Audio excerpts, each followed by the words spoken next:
कदीम दिमश्क की गलियां रमज़ान की रौनक से जगमगा रही थीं। ताज़ा रोटी और कबाब की खुशबू फ़ज़ा में बसी हुई थी, जबकि ताजिर अपने आखिरी सौदे पुकार रहे थे ताकि इफ्तार से पहले कुछ और फ़रोख्त हो जाए कर सकीं।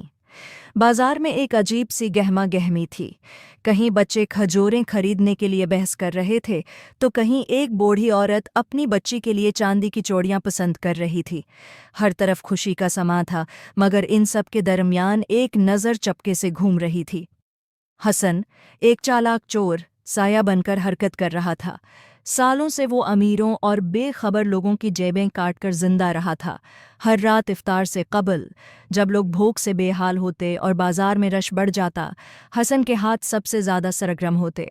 आज रात उसका हदफ सबसे बड़ा था, ताजिर का खजाना। ये ताजिर बाजार के सबसे अमीर लोगों में से था।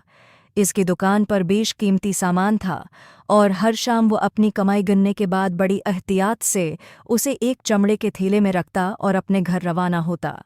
हसन जानता था कि यही लम्हा था, बस एक मौका, और उसकी ज़िंदगी हमेशा के लिए बदल सकती थी। वह मसाले की दुकान के करीब इंतज़ार करता रहा, दिल ज़ोर ज़ोर से धड़क रहा था।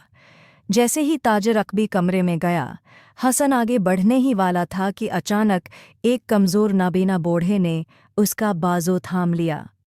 बेटा, बूढ़ा शख्स धीमी आवाज़ में बोला। क्या तुम मुझे मस्जिद तक पहुंचा सकते हो? मुझे डर है कि मैं गिर न जाऊं। हसन के जहन में कशमकश शुरू हो गई। खजाना बेहिफाजत था, ताजिर मसरूफ़ था, लेकिन बूढ़े की आवाज़ में कुछ ऐसा था जिसने उसे रोक दिया।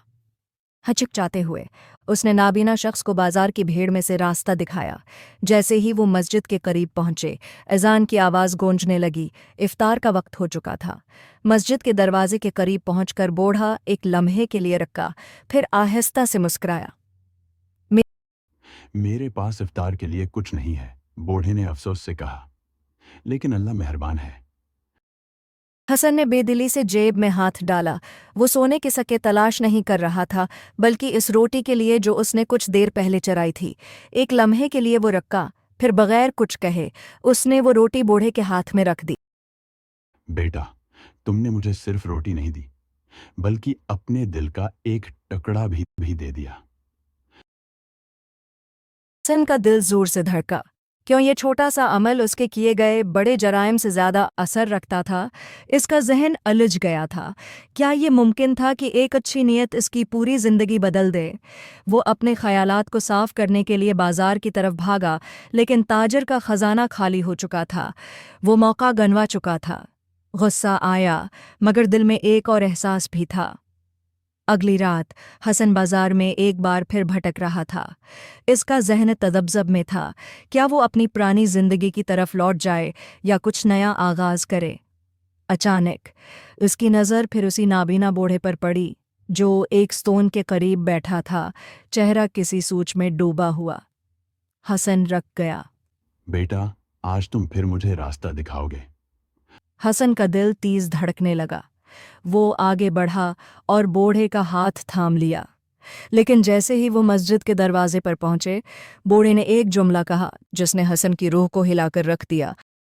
जानते हो बेटा, मैं भी एक वक्त में तुम्हारी तरह था। अंधेरा मेरा भी साथी था, मगर एक दिन किसी ने मेरा हाथ थामा और आज मैं रोशनी में चल रहा हूं। हसन की आंखें हैरत से फैल गईं। ये नाबीना शख्स वाकई नाबीना था या वो हसन के दिल के अंधेरे को देख सकता था? हसन की नज़रें नीचे झुक गईं। वो पहली बार अपने हाथों को देख रहा था, जिन्होंने सालों से सिर्फ चोरी करना सीखा था, लेकिन आज उसके हाथों ने किसी को सहारा दिया था। इस रात हसन मस्जिद के बाहर बैठा रहा, नमाजियों की दुआएं सुनता रहा। पहली बार उसने सोचा कि क्या उसकी ज़िंदगी बदल सकती है।